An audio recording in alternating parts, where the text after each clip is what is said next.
ठोस द्रव गैस में अंतर देखेंगे, जहाँ पर हम लोग जो है समझने का प्रयास करेंगे कि ठोस में क्या उसकी बनावट होती है, उसके अणु कैसे कैसे व्यवस्थित रहते हैं। तो चलिए हम लोग सबसे पहले ठोस के बारे में देखते हैं। जैसे कि यहाँ पर लिखा हुआ है कि ठोस के जो अणु होते हैं बहुत पास पास होते हैं। जरा देख लीजिए, ये अणु क्या होते हैं, बहुत पास पास दिखाई दे रहा है। फिर आप देखेंगे कि इसमें जो अणुओं के बीच खाली स्थान, ठोस में जो अणु के बीच में खाली स्थान क्या होता है, बोलिए। तीसरा पॉइंट आकर्षण बल। आकर्षण बल क्या होता है, अगर इनको हम देखिए, ये इनको हटाना चाहेंगे तो इसीलिए क्या होते हैं, ठोस को आप हाथों से तोड़ नहीं सकते। देखिए यहाँ पर प्रयास कर रहे हैं, इनके बीच में आकर्षण बल कितना है, वो पूरा बल लगा दे रहे हैं लेकिन ये हट नहीं रहे हैं। चौथा पॉइंट आपका है, इसीलिए ठोस का आकार क्या होता है, इनको देखिए हम चाहे जहां ले जाएं लेकिन ये इनकी गोलाई में देखिए, देख रहे हैं, देखिए। और फिर इसके बाद आयतन। आयतन मतलब कितना स्थान घेर रहे हैं। तो आप जरा देखेंगे, प्रयास देखेंगे कि ये जहां भी जाएंगे उतना ही आयतन घेरेंगे। चलिए हम चलते हैं अब द्रव की तरफ। द्रव के अणु क्या होते हैं, थोड़ा दूर होते हैं, किसकी अपेक्षा, ठोस की अपेक्षा।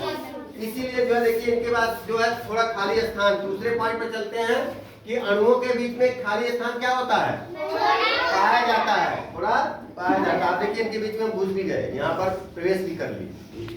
और तीसरा पॉइंट है कि आकर्षण बल।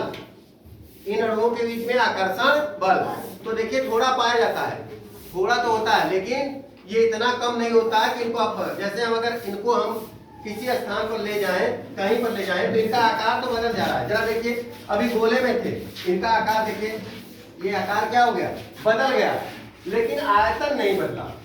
ये अपनी बाउंड्री को इसको छोड़ रही है, इनके बीच में आकर्षण बल है जिसके कारण क्या हो रहा है, आकार तो बदल जा रहा है लेकिन ये आयतन यानी स्थान जितना घेर रहे हैं वो उतना ही घेर रहे हैं।